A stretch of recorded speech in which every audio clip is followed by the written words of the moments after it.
angry at Iran, but I'm more angry at Israel. They said peace, and I said we're going to do peace, and they're launching, and I'm sick of them. Israel, you better not do it. You don't do it, Israel. I said peace. You don't do it. He looked like a dad who had kids that were fighting in the backyard. And he was just going back and forth. He's just like, Israel, shut up, Israel. Come on, shut up. Shut up. How many times do I have to tell you again that you're not going to... I tell you once and I'll tell you again. And then he looked at the report and he did something I've never seen an American president do in my entire life. He cursed live on TV into the camera. Looked at the camera and he was like, they were like, what do you think, Mr. He's like, I'll tell you what this is. You got two countries that have been fighting so long, they don't know what the fuck they're doing.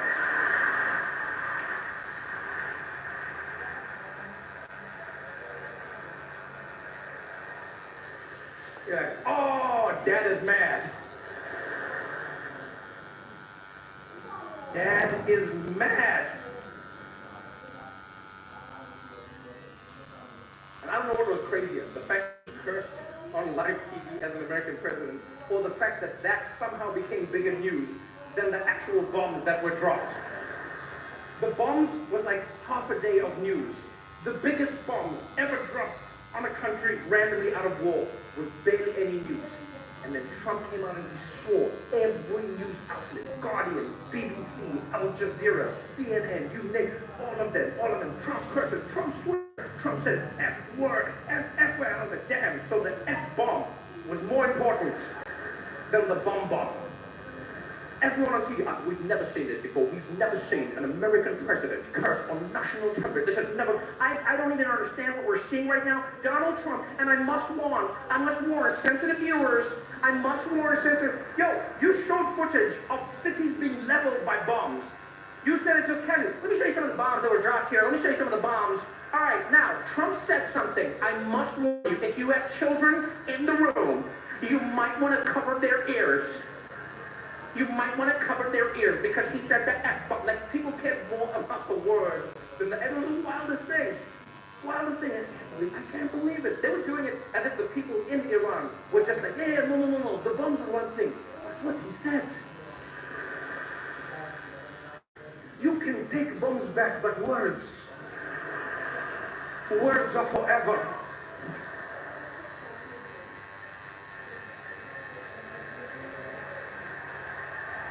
Oh, man.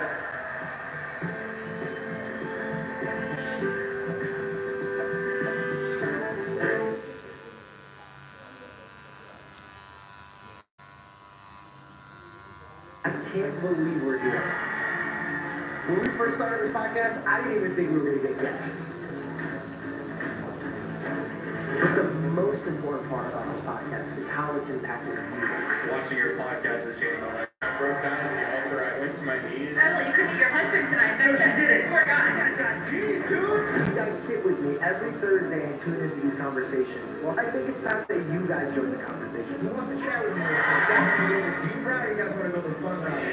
The George Shanko Show is coming to you. Get your tickets at thegeorgeshankoshow.com. The Man on Water tour is now available. I didn't believe Cat Williams went down. What's the real story between you guys? Look, man. You brought Michael Jackson to Me and church. Michael We friends. have a lot of similarities. My dad always taught me how to fight. My mother taught me how to fight. Wow, you know that, yeah. If God had told me everything I was going to go through, I would have turned away. Maybe we shouldn't be saying this on the podcast. Okay. Worst invention. Made my career, but we'll discuss that one later. I can't even comprehend the way that he's talking, or he's moving, or he's adjusting the universe. Why are we doing this? Look, man, it takes a while to get there. I don't have that voice temper. The roughest conversation I've ever had was walking there and telling that doctor, take my mama off the machine. It's crazy.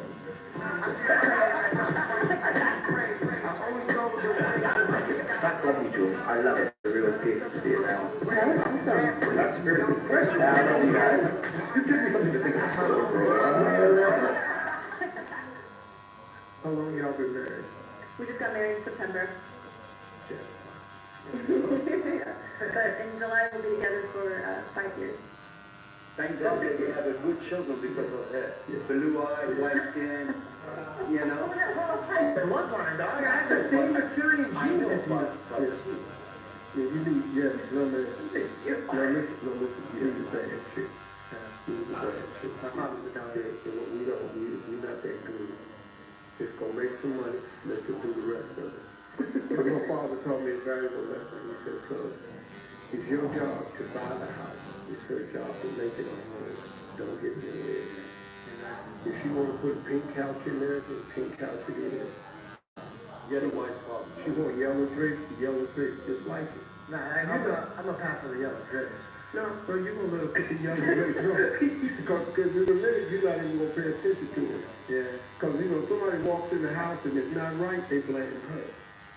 Did you see her house? Oh my God. What are they doing over there? A guy don't get blamed for the condition of the house.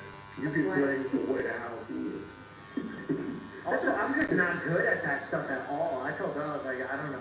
I mix colors the wrong way. I'm just not good at it. I don't even dress myself. Like, Bella dresses me. Like, I don't even know how to do things. I'm in the hot seat. Welcome back, guys. Rita, are we ready to roll? Guys, we have an incredible episode. But before we get started, I kind of wanted to explain to you how this episode is about. And I think it's kind of funny. And I also want to give a little shout out to Christ because it's always about him.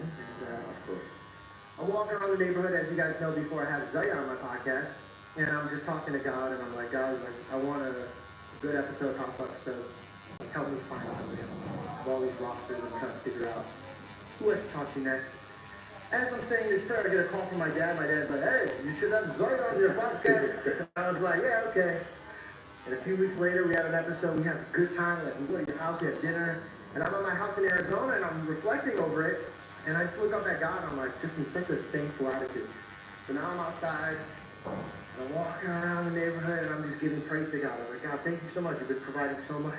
As soon as this leaves my mouth, I get a phone call. Now it's Zaya. And Zaya goes, hey, do you want to have my friend on the podcast? And I was like, who's your friend? And he goes, Steve Harvey. I go, Steve Harvey's your friend? He goes, yeah, you want to help me? I go, yeah, today? He goes, no, not today. He goes, wait, I go, anytime, anywhere, we'll do it, bro. Really? So ladies and gentlemen, welcome Steve Harvey. That's a good story. I like that. Dude, it's been such an honor watching you. A lot of people give you, like, when you start the podcast or show, they'll list all of your credits you've done. And if I had to do that right now, we'd be here till the end of the show. You've been doing this for such a long time at the highest level. But I wanted to share something that meant a lot to me. When I was a kid, I wanted to be an entertainer, and I'd always practice. The only person I knew of, because I was young, was Michael Jackson. I'd watch him, moonwalk, go back in my room, and I'd entertain my family. But once a week, my mom would call me out of practice, out of my room, and she goes, come here. And she would make me sit, she would rewind you speaking about God. And she goes, I know you're going to be an entertainer, but when I send you to Hollywood, I want you to be a soldier of God like this man. That when you go out there, that you're a bright light to them and the darkness won't overtake you. And so there was a moment when I was in my career and I was kind of going back and forth. You know how it is, once you're in the desert, now you're in the palace. And I'm like, God, is this it? We worked this hard. I go, and this is it? This is like, I don't understand. And then I go on Instagram and I see your videos and talking about how you're about to get that call and you're filled up with soap.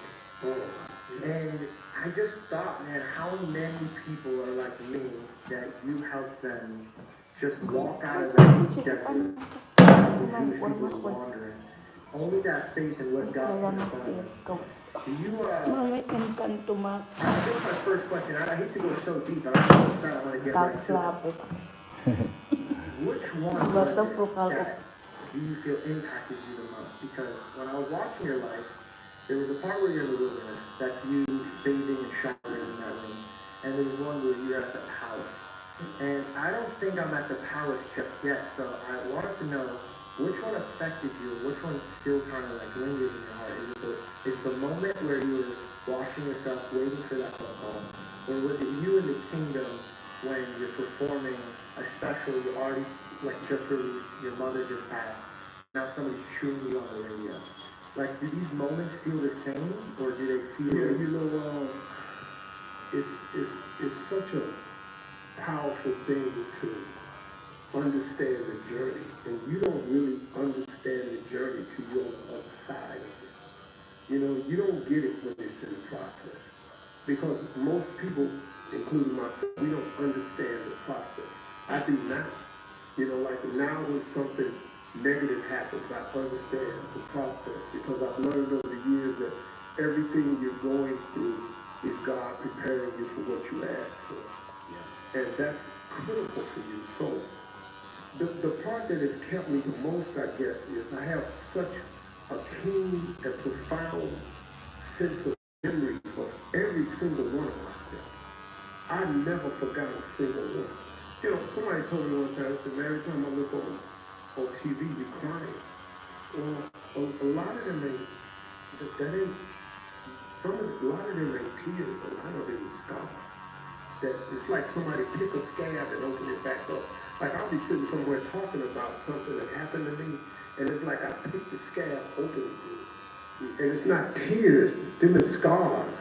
You know, I can vividly remember the place I was when it happened to me, and it causes me to forever be grateful, because all of those moments, all of those memories are defining moments for me. And I don't know if there's one in particular. It's such a cluster of things that has to happen to you to get you to where you want to go.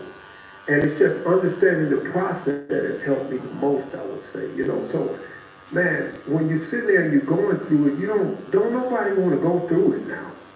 You know, nobody wants to go through it. Yeah. But you got to. Because in that are the valuable lessons that you will need after you get there. Like, I'm rambling right now, it sounds like. Listen to me. Ain't no elevator to the top. You gotta take the stairs. If you do catch an elevator to the top, you're not going to stay there. Exactly. Because there are some steps along the way that you had to have stepped on. Period. To keep you, to maintain you. And if you don't step on all the steps, you can't stay where the elevator took you. You're going to crumble. It's a part of the blessing. It's a part that the entire step process is a part of the blessing. Yeah. Right? Yeah. And when you go through it, you get those scars, you get those experiences. Scars are an important part of it.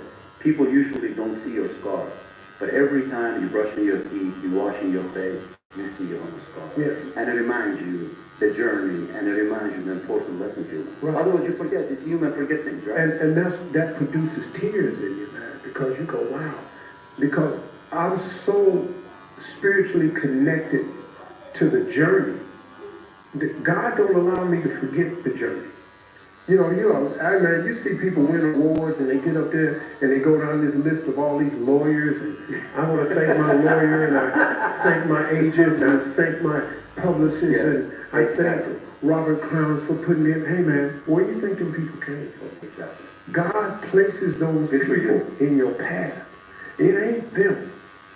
It's God. I had a former manager one time, who was angry with me because he said, you never mentioned me. You only stood up there and talked about God. I said, look, man, if I'm telling you the truth, I can't think of nothing else, man. I can't think of nothing. It's him. It's him, dog. It's him all day, every day, all the way. Amen. Jessica's calling. Giveaway winner. I hope this guy answers the call. George? Hello? Hello? Well, Jess, you kind of interrupted the surprise by saying George.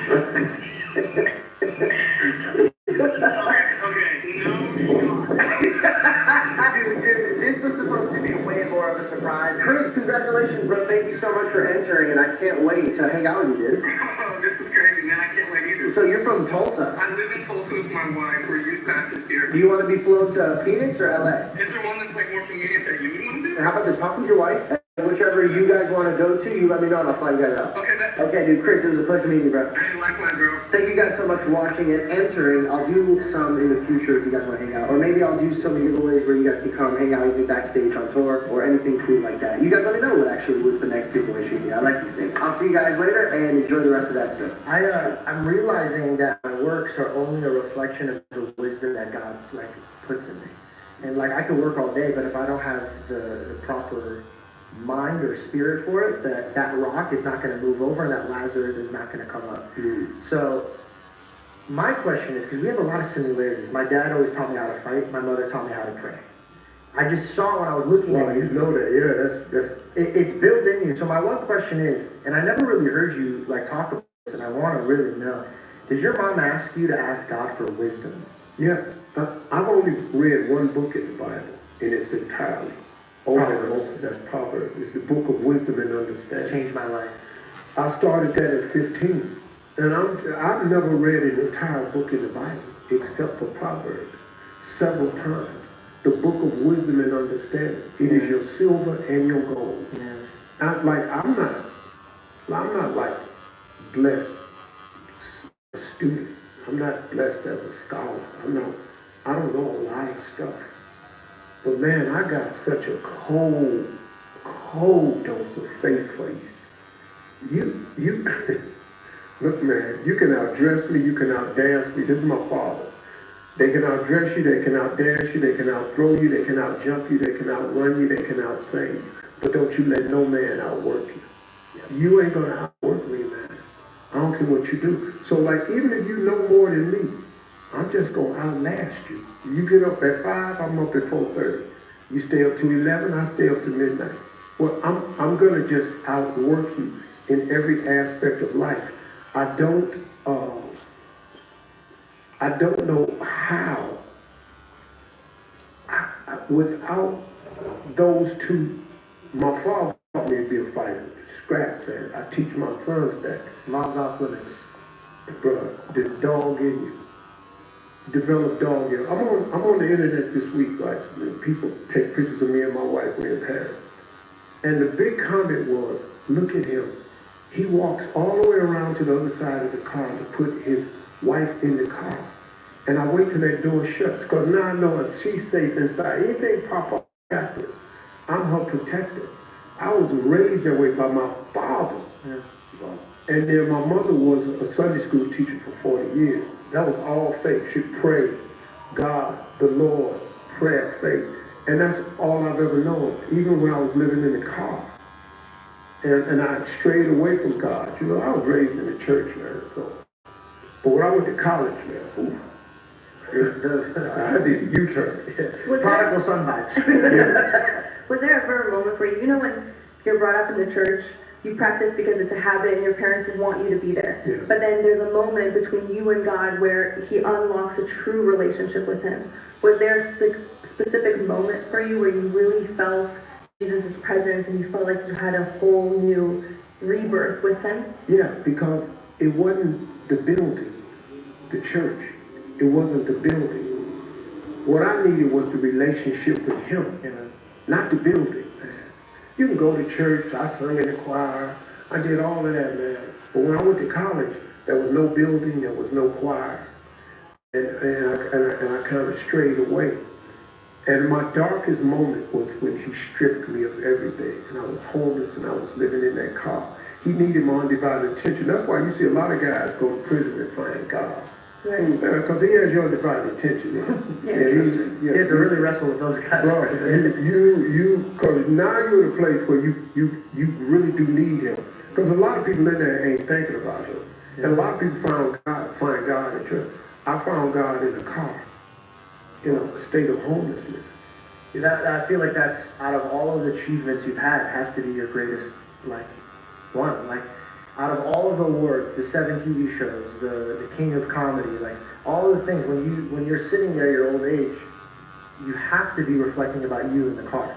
So it's crazy how the creator of the universe can make your lowest point your most valuable point. Yeah, because he needs all of us. He gonna get our attention. If he has a purpose for you, a plan for you, and you're willing to open yourself up to that plan, he gonna get your attention on how to get to that plan. Because we don't know. Look, if God had told me everything I was gonna go through to become the global presence that I am today, I would have turned around. I'd have said, no, I'm gonna be a tomato farmer or something. Let me figure something else out. You're gonna take everything I've ever worked for twice. You're gonna strip me down to nothing twice. You're gonna let me get on social media. You're gonna let them attack me like that and call me coons and jigaboos and stuff that I'm not? You think I'm gonna let you do that? No, I don't wanna be that no more. That's why God never shows us what the requirements are. He lets us have the dream, but he don't show us the route. Because if he showed you the route, you turn around. No, you would not be who you are if God had showed you everything you needed to do to get. Yeah. And in top of that, God gives you all of these challenges, but he also gives you the strength for you to pull all those challenges. And when you're down, often you feel like somebody took your hand and actually helped you stand up on your feet. And then you fall again and you question God, right? But why you keep doing this to me, right? Enough is enough, right? I suffer enough.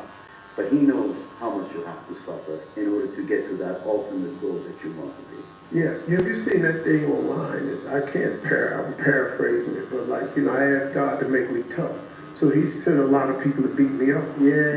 You know what you pray for type of thing? Yeah, man. In the Bible, when he's teaching you how to pray, he says, lead me away from temptations. And I would sit there and I'd be like, what, don't you want to be tested so you could grow? And some people, when they're stuck in a chokehold in life, it's because they prayed for something, God's going to promise on it and deliver it, but you don't want to rise to the occasion. So you're getting smushed by his weight, and then we blame God for it. But I'm starting to realize the pattern. I mirror my Father on earth with my Heavenly Father. So, for example, if my dad walks into the room and he says, George, get up, we're going. I'm not going to be like, where are we going? Because he's going to fly kick me in the face. I don't tell my dad, hey, where we're going. I was like, who are you talking to? You don't ask me where we're going. Get your ass up. We're leaving. Yeah. Right? So how am I going to tell my God, who I can't even comprehend the way that he's talking or he's moving or he's adjusting the universe, why are we doing this? I can't. It's a form of pride, me wanting to know what the King is summoning me for. But look, man. But it takes a while to get there. Right? It takes a while to go along with the master plan, because we have our own set of ideals. I got a vision board. This is what I want. The mistake I used to make was I had the vision board of what I want, and I had my own timeline attached to it.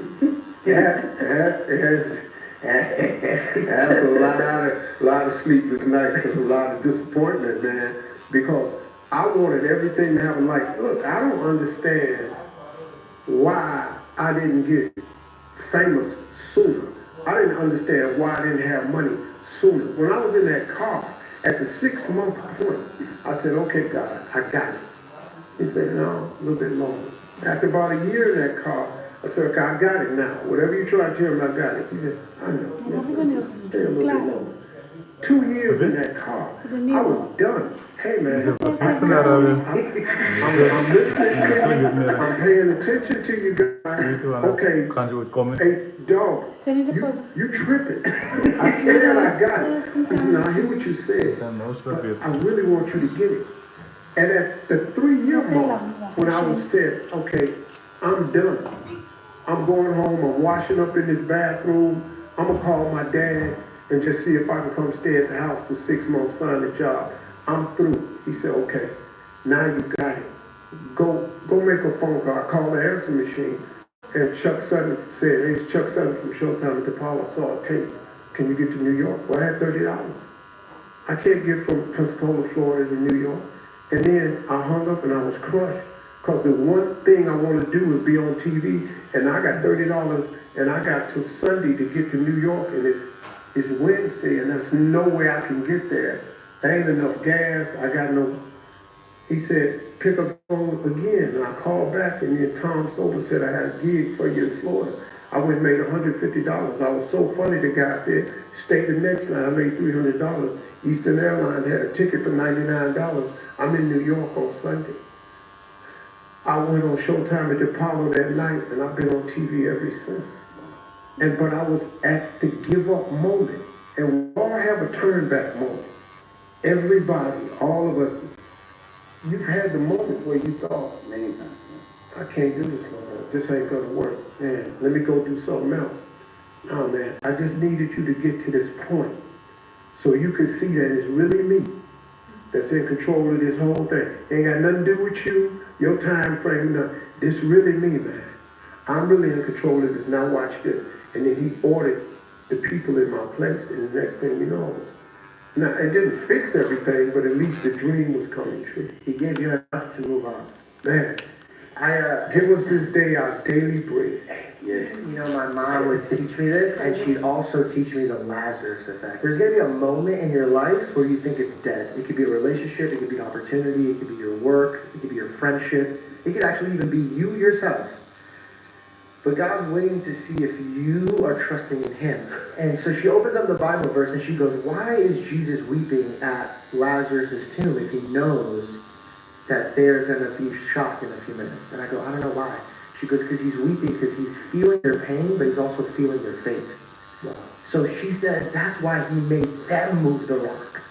So sometimes it might feel like I'm dead or I can't move, but that's my feeling. And what I've learned is I cannot just go with the feeling of my heart because my God's greater than my heart. So I have to put my head down and just keep moving forward. But to be honest, it was men like you that like spoke these things.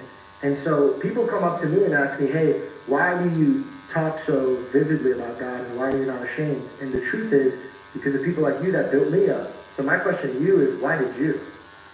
Well, look, man, the first time it happened for me was on Donnie McClurkin, the gospel singer, was on what's the network, TBN. He was doing a show and he asked me to be a guest. Well, I'm in comedy, you know, I'm on TV, and we get on this show, and the people that own the TBN network, I saw them when I was doing a deal with Dr. Phil a couple of years at Merritt Street Studios that was opening up. And they told me, your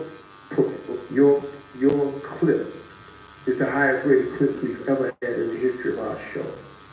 And because Donnie McClurkin was the first person since I had been in entertainment who had ever asked me about my soul.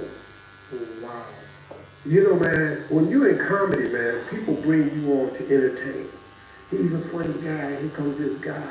But they didn't know on the inside now I was full of pain because I had this soul that I was deeply concerned about. And I had a relationship with God that nobody really knew about. And they didn't even ask me because I was just asked to come and perform. Look, man, I'm a king of comedy. I was that dude, man. You know, when the Kings was out, man, we was the biggest comedy tour to ever come out at that time. I think it still is up there as one of the greatest. It's one of the great monumental things, man. I think, and we'll go down in history because of that. And I thought that was it. But I was empty because nobody had asked me about my soul. And Donnie McClurkin asked me about my soul. And I broke down so hard on that camera. And I couldn't even talk. I was heaving crying, but I was still trying to convey the message because I wanted people to know, look, man, there's another side of me that y'all don't see. Like he was saying, they don't see the dirt. You know, a lot of people have been throwing dirt on me, man, for years. Nobody knew about it. And I've been buried on social media. People have done things to me, man, it's so crazy. But they didn't know. How do you go about maneuvering that? And well, I'm gonna tell you how, because they thought they was burying me, but they didn't know they was planting me. yeah. You gotta have dirt. Yeah, the seeds don't come up out of concrete. They come up when they get dirt on it. But dirt is not only dirt, it's fertilizer, it's nutrients. Everything that grows that's beautiful that God has pushed through the dirt from a seed that's buried. You don't even see it. And all of a sudden you see this thing sprout up. You have no idea that this thing right here finna be an oak tree. This finna be a bad boy. But y'all was putting this dirt on it thinking you was burying me. You was planting me. You was putting them nutrients in me, man. You was toughening me. You was making me, I got a lot of dog in me and I needed it to come out. And so as I understood that, now, like I appreciate the internet now, the dirt. I appreciate the haters, you know, and like I'm so immune to them now because I don't take criticism from people I don't take advice from. Mm-hmm. Yeah, that takes a long time to like settle into. Bro, you got to get a lot of dirt put on you, yeah. And you got to come up through that dirt, and you got to grow into something. So I'm a tree now. Yeah. If you don't mind me asking, and dude, like, I want you to feel as comfortable on this podcast. Yeah. So if there's anything I would ask you, or you're like, hey, I don't want to talk about it. I don't care nothing about that. I didn't believe Cat Williams when he talked. Out of all the things he said, but when he brought you up, I didn't feel authenticity. I felt like more, and I could be wrong, I don't know your guys' relationship. It felt like you guys had like a relationship before, and then something bitter in between it. What's the real story between you guys? You know, look, man, if I could sit down with him and talk to him, I just asked him what happened. Were you guys ever friends? Yeah, we was cool. 2005, man, we were cool. And Cat Williams was that guy. In 2005 to 2008, right in there, Cat, we were looking at Cat like, wow, He's so good. this is the dude, man. Yeah. He was brilliantly funny. Yeah. And then something happened. And, you know, I heard Kevin Hart say certain things, but, you know, I've stayed quiet about it. How do you though? Like how? Because like this isn't just a comment on an Instagram post. That video got 100 million plus Bro. streams. And then on top of that, it's like you want to go out there and dog him because it's not how you're raised. No, it's and not. then you have to be patient and wait for God. Right. But do you ever feel like sometimes you want to call him up and be like, let's sit down and talk. What's going on? Why are you doing this? Yeah, you know, man, see, the first time it happened was 2009. Oh, so this wasn't the first time you did this. Oh, no, man. The first time it happened was 2009. We performed in Detroit for New Year's Eve. Biggest paycheck either one of us had ever had. And it was the two of us. Cat got into a situation a few weeks prior to that in South Carolina. And I was about to go to South Carolina in Columbia. And Cat, I got a call from my sister say this lawyer wants to talk to you. And it was a frat brother of mine who was a lawyer. Said, I got Cat Williams in my office right now. He says, if you know him. I said, yeah, I know Cat very good. And so Cat got into a situation, I'm not going to say what it was, but it led up to us not being able to do the show New Year's Eve 2008 going into 2009. Now just him or both of you guys? Well, it was going to cause him not to be on the show. Now, I knew what had happened, but I wouldn't tell that to the promoter. Yeah. Because I'm not that guy. Yeah, of course. I stayed loyal to him. Yeah. But when I got to Detroit, they finally, Cat Williams got out of the situation. We were in Detroit that week. He got there earlier, and he was on the radio station talking about, I'm going to destroy Steve Harvey. And I'm going, wait, we're doing comedy. You know, we're not rappers. This ain't a beef. Comedians don't have beefs. Oh, is this what he was describing when he's like, I tore him up and he doesn't want to do it again? Yeah. What? And so that was, so he Did he got with think this, that you caused the problem that was in his life? well, no, he had got with this promoter, and they were going to cut his pay, and so they wanted to come up with a way to increase sales. The show sold out eventually. But the promoter, who was a dude that shouldn't have been a promoter, he had some money he was doing something with. So he decided to put us in the Joe Louis Arena in a boxing ring and put us in robes, like fighter robes, and Cat insisted that I go first. Well, as long as you pay me my money, I don't care when I go up. So I said, okay, cool. But when I got to the town the day before, man, Cat said he gonna destroy you tomorrow night. And I'm sitting there going, for what? What? Destroy us? I'm gonna tell my jokes, he gonna tell his jokes. I didn't know the plan, but I told the promoter, hey man, take that boxing ring stuff down. That's not what I do. Yeah. I'm gonna go do my set. He do his set. Yeah. I didn't know it was gonna be this beef. So I did my set. When I'm through, he goes up on stage and he just rips into me.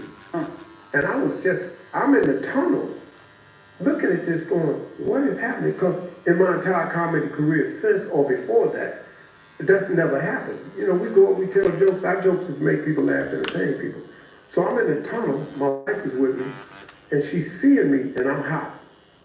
Now, I'm a Christian, but I ain't that good a Christian. You know. Yeah, It's not this cheek, but this cheek's off limit. No, I don't even turn the other cheek. I haven't graduated to that level, but Christianity is only 1 to 10. I'm a level 2. I'm an entry-level Christian. I practice that because I can do entry-level Christianity. Advanced Christianity, So you on stage and you ripping me. So I said, okay, when he come on stage, I'm gonna fix it. I'm gonna tighten him up. You know, I'm gonna fold his clothes up. You know, I'm gonna put some medicine on him. Whatever wrong, I'm gonna heal him tonight. And my wife said, no, I want to go home. So I had gotten paid, so we go home, and we're supposed to go to this after party, which was part of the deal. He stood on stage, and he had his buddy in the tunnel record the whole thing. So before I got even to the after party, he had released it on Facebook and everything, and it was just out there talking about Steve Harvey, what I had on country bunk and blah, blah, blah, blah, blah. And I went, wow, the guy didn't do that. But the beauty of it is, every time he does that, something crazy happens to me. So that happened in 2009. It was all over the place. Man, Cat Williams destroyed Steve Harvey. Well, no, not actually, because that month was the same month I released the book, Act Like a Lady, Think Like a Man. That book, 16 days later, entered the New York Times bestseller list and stayed on that list 38 weeks at number 1. Wow. So, thank you. And then, 2 months after that, they saw the trend of the book. Oprah put me on her show twice, and everybody saw the next thing you know, here comes Family Feud and goes, this guy's really popular. I got Family Feud in 2009 and the book. The book turned into a $90 million movie.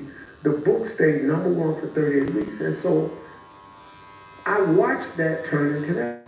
Fast forward, Club Shay Shay, he's over here ripping me again. Now, here's the other part.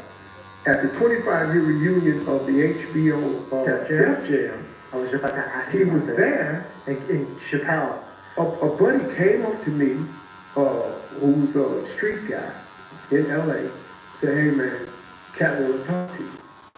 I said, I ain't got nothing to say to Cat, man. He cool. He said, no, he won't apologize. Oh, cool. I said, all right, cool. So I sat down with Cat. Cat apologized at the 25th. I said, hey man, no hard feelings. He said, man, I was just young, write it off, going through some bad stuff. I said, hey bro, no problem. I said, Cat. Can I say something about that? Yeah. Because when I watched it, mind you, I'm an outsider, right? But you could pick up when somebody's putting up something real or putting something not. When I saw Dave Chappelle make that one punchline, we're all wondering, is Cat Williams here? And everybody's dying. I'm seeing everybody pick up the beats, but I'm watching you saying, okay, let's move past this. Let's move on. Yeah. So that was a moment for you to dog him in front of the whole world if you wanted to. I'm not that guy. And you said, no, I'm going to clean my hands. I'm going to continue with the show. So then you're saying that day you guys sat down. He apologized. I accepted it. I figured we cool. No problem. Years go by. He does his thing again, whatever he does. I don't know if it's drugs. I don't know. Kevin Hart said a bunch of stuff about it being drugs and stuff. I've never made a comment. Next thing I know, he's on Club Shay Shay, and here he comes again. And I'm sitting there, and people just, hey man, do you know what Cat said about you? I went, no.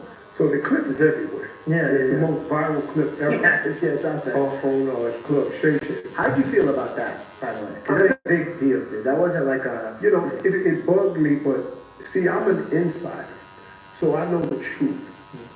I watched that entire podcast, just like, man, what's wrong? Because everybody he talked about, here's what I've learned about haters. You'll never have a hater that's doing better than you. Amen.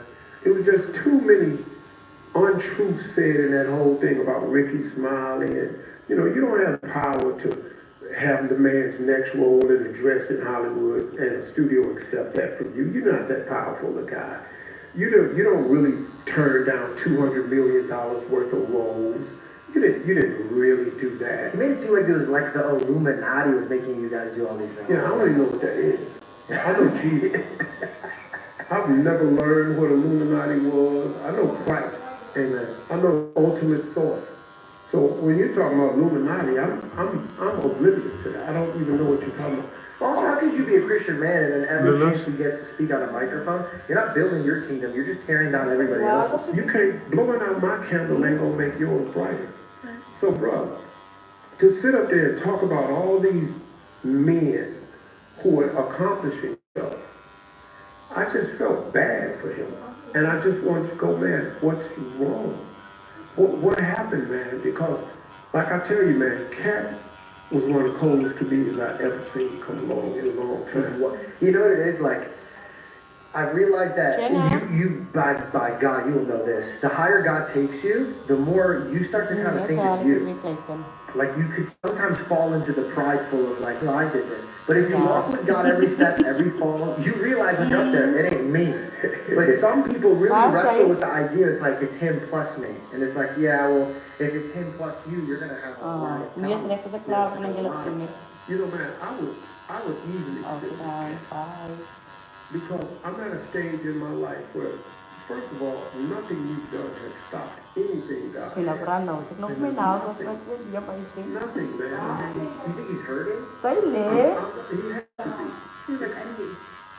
I don't know if it's even envy because he's quite successful. I wouldn't say he's at the level of what you're doing right now. Oh, yeah, come on. He's okay.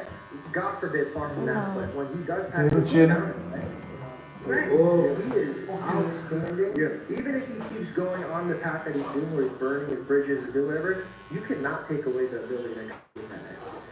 I would love for you guys to sit down and like just talk it out, like man to man, where nobody can hide on, behind the Duncan. screen, and one's on second. a microphone and then one's on a. Would you, if hypothetically he came to sit down with you right now on this podcast, would you sit down? Thanks for the support, man. Enjoy. I would love to watch that. Because look, man, I just want peace in my life. I'm not, it ticked me off a bit because I'm a human being. And you know, I've had to work with that one, man, because I've had to forgive two people in my life recently. One of them was a relative, and it's been him, you know, but I forgave it because, look, man, whatever you're going through, it ain't cause of me. If we sit down, you can't say one thing I've ever done to you. Nothing. You can't point out one thing, and I'm clear about that. So whatever's wrong, man, let's work through it, man, because at the end of the day, you know, I stand strong on who I am, you know, what I do for young boys and my wife with the girls and my mentoring camp and the kids I've sent to school and the kids' lives I've changed and what I do as a motivational, like young people today, they don't even know I was a comedian. Most young people today think I'm a motivational speaker. Yeah. And you know, because I stopped in 2015 because I said, okay, I got this talk show now. I got 7 TV shows. Man, if I go out on that stage and say something crazy and one sponsor pulls, the whole empire crumbles. So I knew at that point, let me stop the stand-up. Plus, I can't work 7 days a week. I got some time for my family. So I made a conscious decision to leave. So a lot of young people today don't even know the stand-up that I was or the career that I had. I got a makeup artist. God bless her. She's 28, I think. She was this year was doing my makeup and said, Mr. Harvey, you used to have hair. You're like, you used to have a job. Get out. Wait a minute. You think I was born bald and I just went, yeah, I had hair. And she didn't know. And so I realized then, I said, wow, man, because she said, I was watching some clips. You had a TV show. You were a teacher. You had hair. I was like, how old are you? And that was, I've been on TV over 30 years before she was born. So yeah, it's kind of it kind of reminds me of how long I've been doing it. Yeah. She said, you have hair. Have you ever heard of the story of how Zaya got El Septimo? Yes. Yeah. Yeah, you did. Can I tell you, I've thought about this story so many times. I was like, man, this guy would. Could you please explain the story for people? Because like I was so upset. This dude didn't talk about anything about his businesses at all when he was on my show. Hey, can I tell you something, please? This dude right here, man. The reason I came out here was just because of a phone call. We had been talking back and forth, texting and Zoom calls and stuff. But he just made a phone call. I was in Paris. He was planning to come here. No. And he said, hey man, I got something I want to talk to you about. He said, I want to show you something, man, that can be a legacy for your family. He didn't tell me what it was. He didn't tell me nothing. I got on the plane and came because this guy, if you know anything about him, he's spiritual. This guy he does what he says he's gonna do. He is what he says he is, and he don't really tell you who he really is. You can get to Googling if you want to. You're gonna be fascinated. But this dude is just that kind of guy. And I've never heard a single person say, he cheated me, he stole from me, he ripped me off, he stepped on me to get where he is. I've heard not one single story. You don't get at this level, and nobody has those types of stories about you. Think about the famous rich people you know today. Well, he hasn't met Cap yet, so we'll introduce them. You're going to go on the podcast. No, I don't know if I want to talk to this guy. Could you please tell us the story about how you got the cigar when you were in the hotel room? Oh yeah, I mean, I've been smoking cigar for 40 years, and Steve's been smoking cigar for a long time too. 28 years. 28 years, And it's interesting, it's a very consistent habit. I mean, when you talk to someone, I've been doing this habit for 28 years, I've been doing this habit for 40 years. I mean, it's pretty significant, right? I mean, if you really think about it, right, because what it does to us, we don't do anything else that long, right? We don't do anything else. We don't eat that long, we don't drink that long, but we do this. And one day I was in Prague, and my wife wanted for us to be at Prague during the New Year because it's always snowing out there, it's nice and so forth. And there's always snow out there except that year we were there. It just did not snow at all, right? So my wife said, well, we don't snow. I said, well, listen, I'm close to God, but I don't think God's going to send snow out here.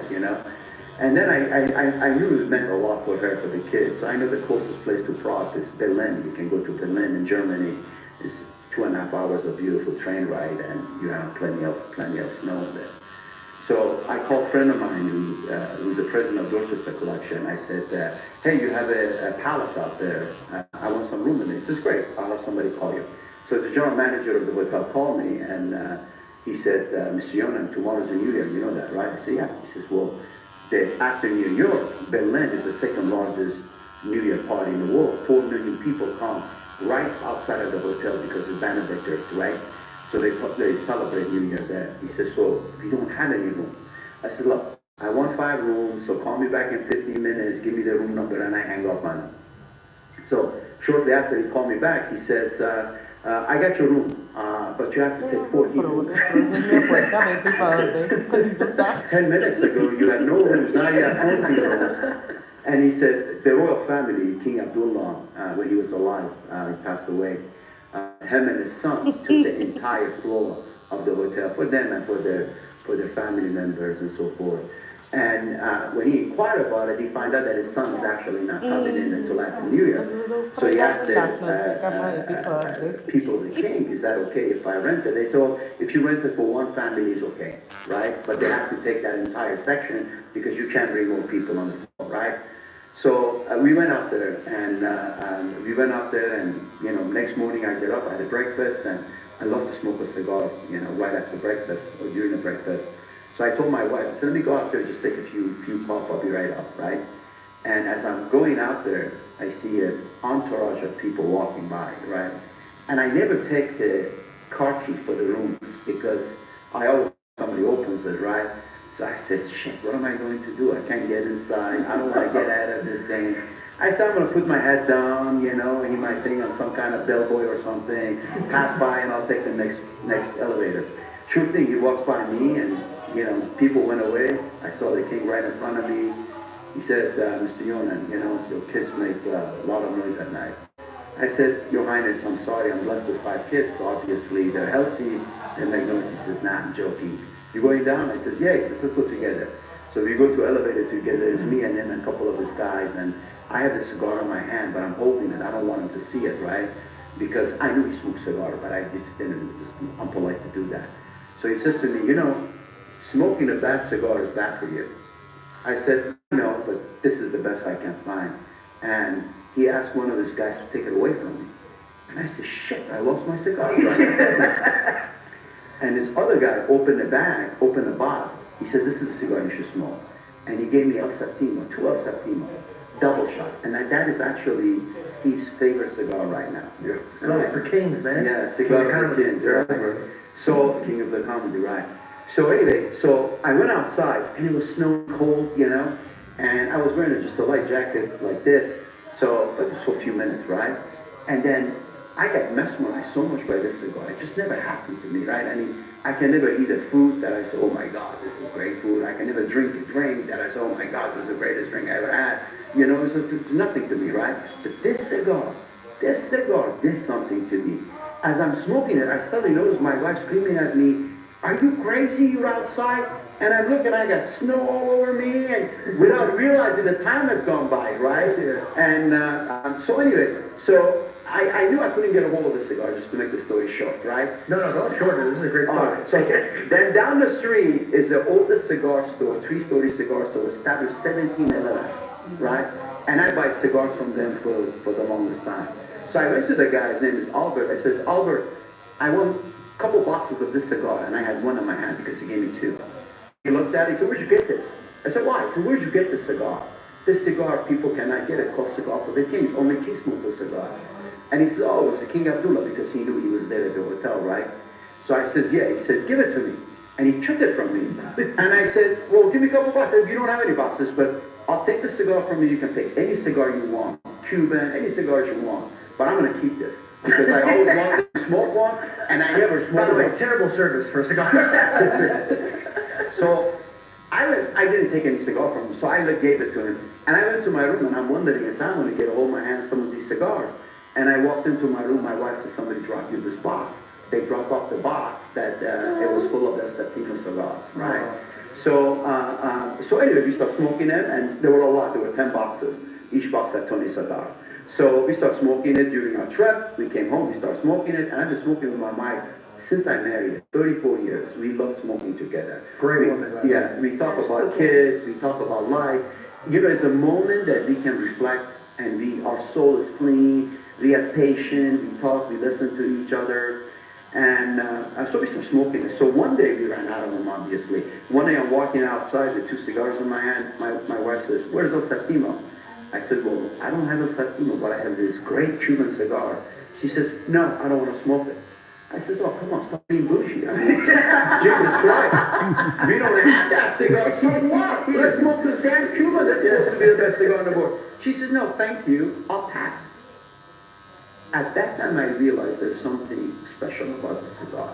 I tried to buy it directly, but I could never get any because they were pre-ordered for years by, royal family of Saudi Arabia, Oman, Kuwait, UAE. They only sell it for, right?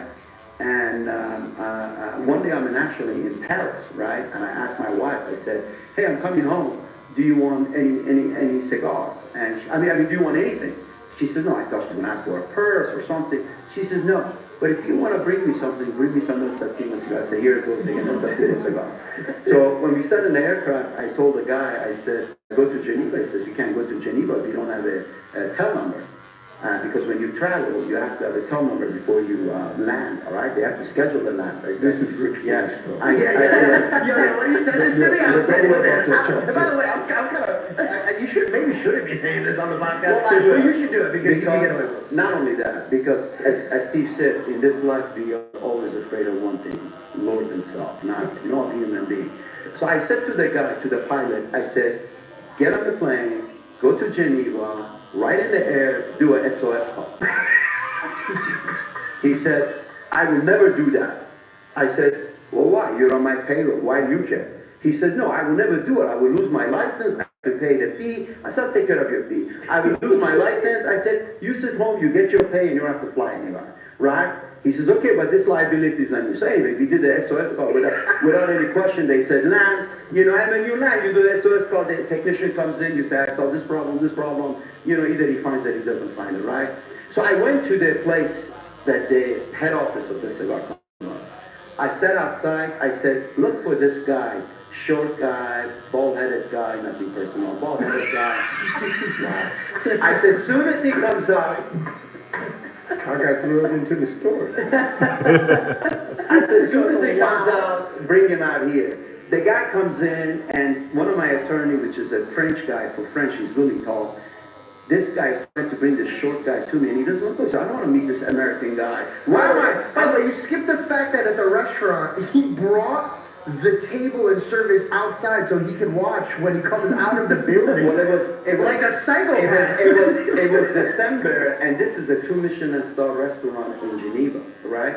So when we walked in, we said, you know, that you couldn't see from the inside. I says, do you mind putting a table outside? He says, sir, this is not a Taco Bell.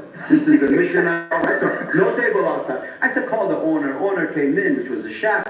You know, he knew who I was, so he immediately said, Mr. Yon, I'm going to put something cold. I don't have any heat. I said, don't worry about it. Bring us some champagne, that will heat us up. So I'm going to sit outside. I didn't want to miss this guy, right? My wife never asked me for anything, right? Except this. I would say damn, but it's not a damn, it's a great cigar, right? So, no, honest to God, it's a great cigar. So anyway, the guy came in, I had a dinner with him. First, he didn't want to talk to us. He didn't want to associate with us. He thought that we were gang and we want to do something to this guy, right? We made him feel comfortable. I gave him a piece of paper. I says, tell me what you want. I want the cigar company. He wrote it down. We made a deal. I bought the company that night, you know, I had cash with me, I gave it to him. I said, just deposit, tomorrow we're going to wire transfer the money to be sold. And then after we finished, midnight, I said, now let's go back to your office. He said, why? Office is closed. I said, my office. I go upstairs because there's a showroom in there. So I picked 2 boxes of every cigar. I told my guy, I says, cancel our flight, we'll fly tomorrow afternoon, upgrade my room to a room that has a balcony, and I took like 80 boxes with me. I went to this room, I told the people, I says, don't call me for breakfast, don't call me for lunch, I'll meet you at 4 o'clock, we're gonna go to the airport, right?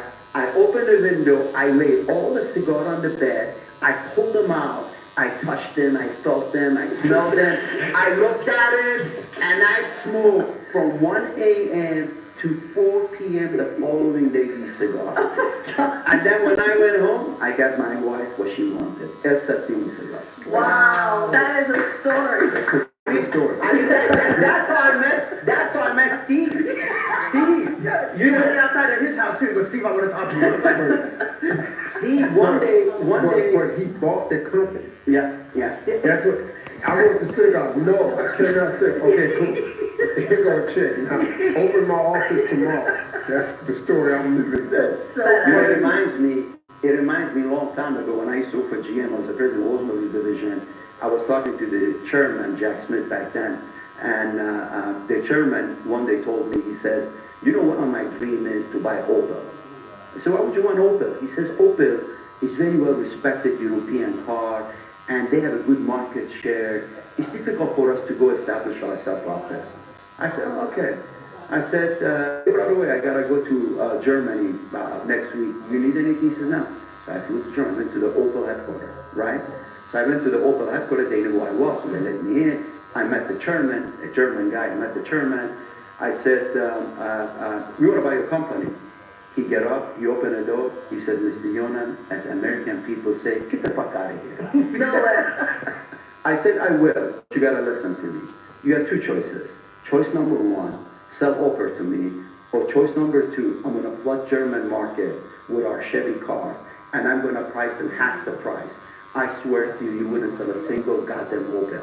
I'll wait for a year and a half. Based on your balance sheet and your P&L, you go bankrupt exactly on the 13th month.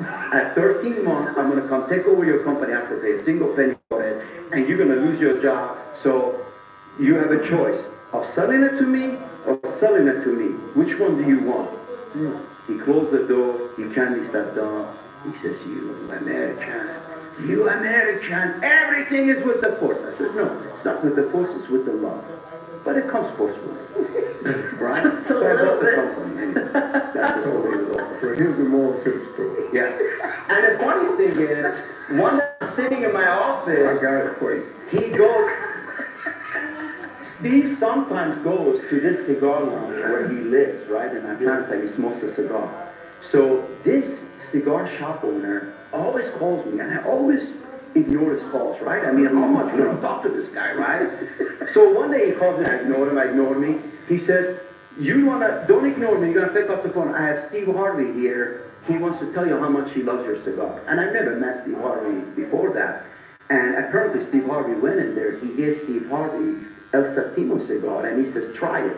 And Steve Harvey's been smoking cigar for a long time. He smoked the best of the best. He smoked the El Septimo and he said, oh my God, this is a great cigar. And it was Yale, Connecticut. And he says, I want to talk to this guy, right? And that's your favorite Yeah, it's cigar. my favorite cigar. Yale, Connecticut. Everybody, George Janko and Steve Harvey, El Septimo, Yale, Connecticut. So here's the moral to this story. Guy, wife wants a cigar. He wants a cigar company. Then he walks in and he buys a car company. You don't think you need to try Christ? You don't think you ought to give Christ a shot? When he speaks about God, he's like all like happy and loving. When he talks about business, he looks like De Niro. Like, I was thinking that. I'm gonna pull the guy, bring it down. Your kid's in the van. You want to see your kid? Steve, you walked away from stand-up comedy, and the last special that you were working on, he ain't through with me yet. Yeah. What's he going through with you now? Well, you know, this is the first time in my life over the past year and a half that I finally understood the Lord's Prayer. Wow. And you are a baby Christian. Yeah, man. Well, I mean, you know, it took me to not only to, I've understood it, but I didn't apply it. Okay. Give us this day our daily bread. That removed all anxiety from my life. Amen. Anxiety is the loss of control, concern over two things that you cannot control. This is what anxiety is. The worry of the two things you can't control, your past and your future. That produces anxiety. Once I understood that we are built to live in 24-hour settings, the human mind is not built to live beyond today. You can have your dreams and you can plan, but you lay out your dreams and your plans and you set them down. It takes everything to get through today. And you gotta let God order your steps on a daily basis. When you do that, it gives you an uncommon peace. I live in a peaceful place now, man, that I've never lived in my life because, first of all, he's going to take care of me tomorrow because he always has. I cannot think of one incident where he left me hanging. Not one. So now, I live my life knowing that he got me tomorrow. I live my life knowing that my past belongs to history, that everything I did, all those mistakes I made, I don't gotta beat myself up about it. He's either forgiven me, I've learned my mistake, I've moved on, I've become who I need to be. So, understanding the Lord's Prayer, but then applying it is two different things. Yeah. A lot of people go to church and memorize scriptures, don't apply none of them. Why are you a Christian and you broke all the time? Why are you a Christian and you always in some type of pain?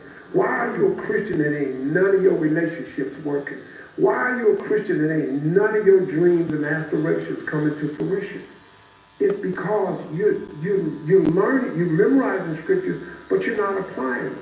Once I apply, give us this day our daily bread, it freed me to live today in complete peace and enjoy the moment.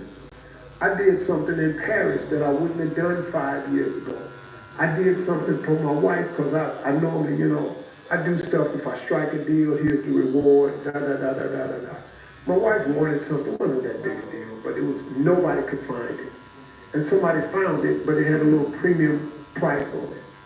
So I did it, without the deal or nothing. And she said, Steve, I thought you were gonna wait until you got a deal. He's gonna give me a deal. He's gonna give me a deal. When has he not given me a deal? When have we ever just been out completely? You know what they say, ass out.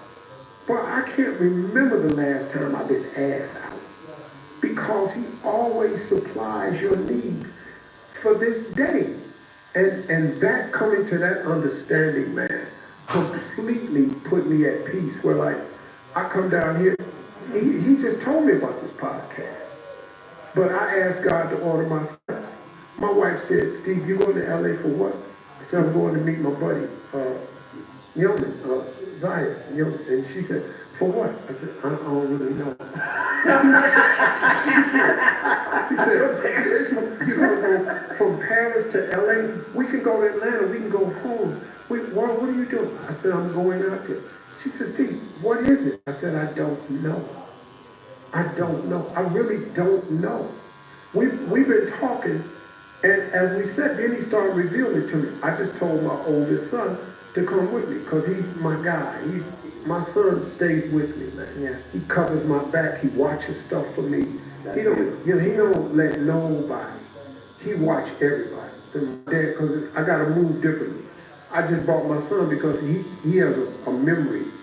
He knows technology. He memorized everything. So I brought him with me.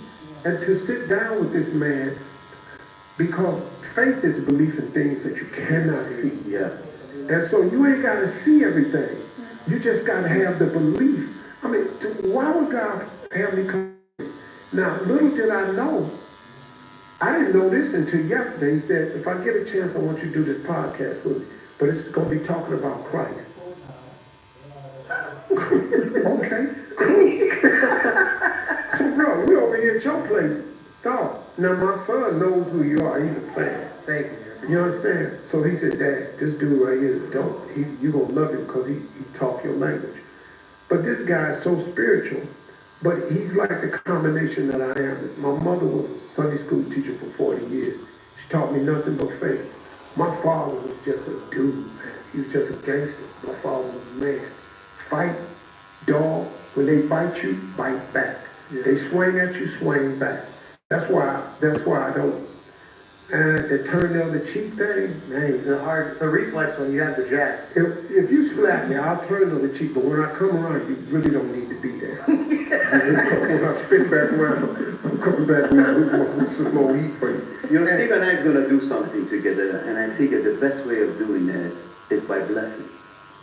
Blessing to come here, because I'm so inspired by you. For a young man your age, to have a mission, to let us see a light, a better life. And that you're probably 1/3 of my age, you have to educate us about it. It's a very powerful thing. And you have a lot in common with Steve. Steve is a man of God, man of the faith. I mean, this is a guy that brings boys and girls that are either dislocated or don't come from a good background or family. He teaches them how to live, how to change themselves.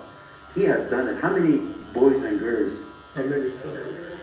33,400 children. He's been a father to 3,400 kids, where he brings in, he pays for the air travel, he pays for the lodging, for the food. He talks to them. He tries to motivate them. He's trying to be a father for them, a perfect father for them that unfortunately they didn't have, right? And these kids become teachers, engineers, firemen, scientists, servicemen, serves our country, you know? And he takes them from the streets and he shows them there is a better life waiting for them. All they have to do is open the door. And I thought that whatever we do together, we need to have a blessing of the God. You know, a long time ago, somebody told me that when you ate your first meal, a good meal in your life, did you give piece of it to someone? And I remember a very first time that I had my first good meal in my lifetime was when I graduated and I was working for General Motors. I'm fortunate enough to invent a few things. I went up the stairs, so the General Motors asked me for the dinner. And it was the first time I had steak in my life. I never had steak in my life, right?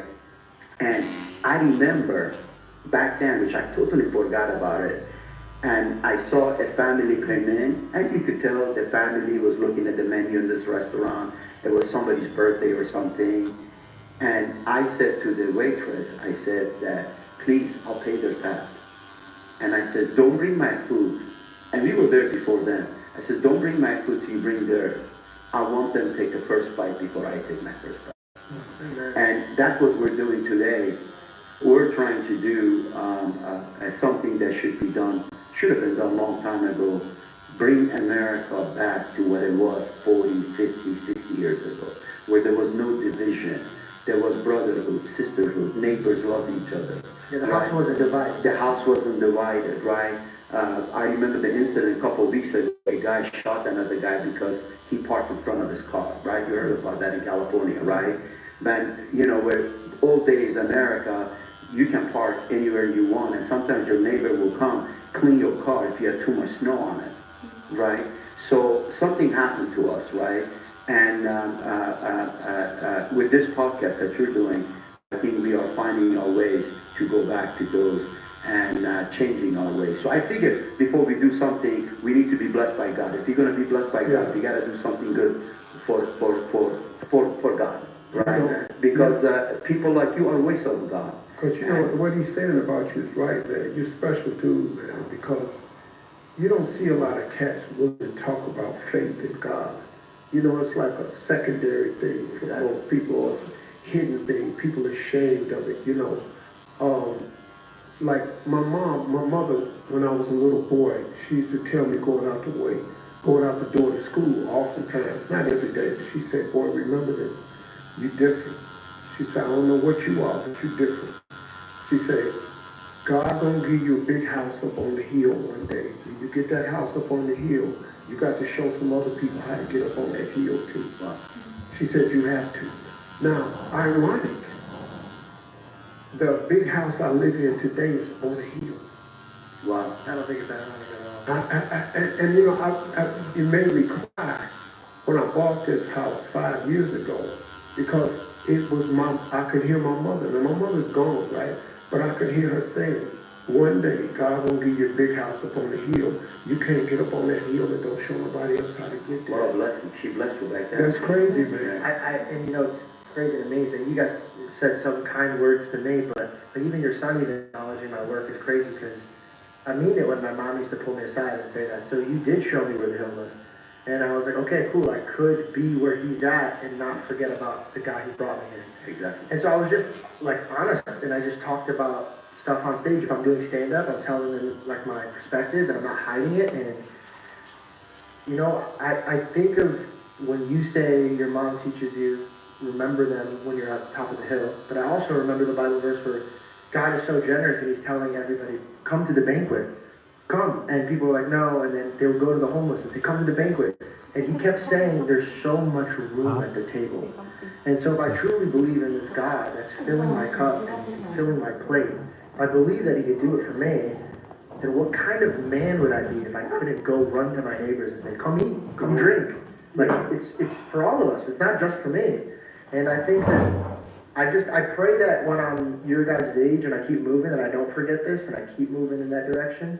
I guess the question that I have to spit back at you guys is, prosperity can get twisted sometimes when they think that we're just preaching a prosperity gospel, like God's going to bless you, and then people get upset with this. It's usually broken Christians, broke Christians get angry at this, but the way I think of it is that these two hands, if I use them right, are going to be God's